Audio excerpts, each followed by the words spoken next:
प्रधानमंत्री आवास योजना रे हेला बड़ परिवर्तन एबे आसिला सरकार तरफ आउ एक बड़ घोषणा जहाँ आपण माने समस्ते जानि रखिबा दरकार।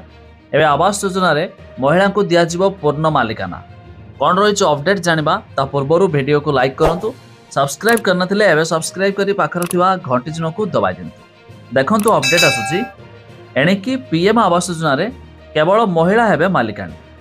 केंद्र सरकार ग्रामीण पीएम आवास योजना रे आनिबाकु जाउछंती बड़ परिवर्तन। केवल महिला को दिया जिवो एही योजना रे घर। तबे वर्तमान पई एही योजना को नै आधिकारिक भाबे किछि स्पष्ट करा जाय नाही, किंतु एहा उपरे खूब शीघ्र काम आरंभ हेबो बोली सूत्ररु प्रकाश पाइछि। तबे टाइम्स ऑफ इंडिया रिपोर्ट मुताबक जने वरिष्ठ अधिकारी कहिसंती महिला को मोदी सरकार प्राधान्य देबाकू चाहुछंती, तेणु योजना रे स्वीकृत 74% घरर स्वामित्व खाली महिला को बा जुग्म भाबे महिला पाखरे रहिछि। तबे खबर कागज सह वार्तालाप बेले अधिकारी कहिसंती द्वितीय चरण रे महिला योजनार स्वामित्व पूर्ण रूप से देबाकू लक्ष्य रखाଯାଇଛି।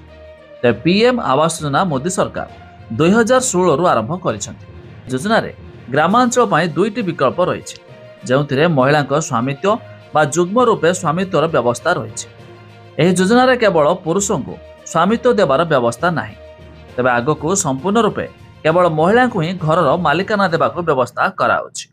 याकू नै खूब शीघ्र केंद्र ग्रामीण विकास मंत्रालय तरफ सर्वे हेब, जार नाम आवास प्लस 2024।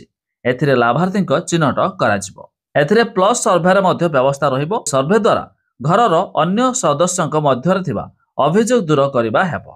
तबे बड़ अपडेट मुताबक खूब शीघ्र प्रधानमंत्री आवास योजना रे महिला को दिया जिवो पूर्ण मालिकाना। ना खूब शीघ्र आसबाक जाउछि आवास प्लस 2024-25। तबे अधिक जानिया पाए वेबसाइट रो लिंक हम डिस्क्रिप्शन रे दे देबो, आपण माने जाय मध्य चेक कर दे पारिबे।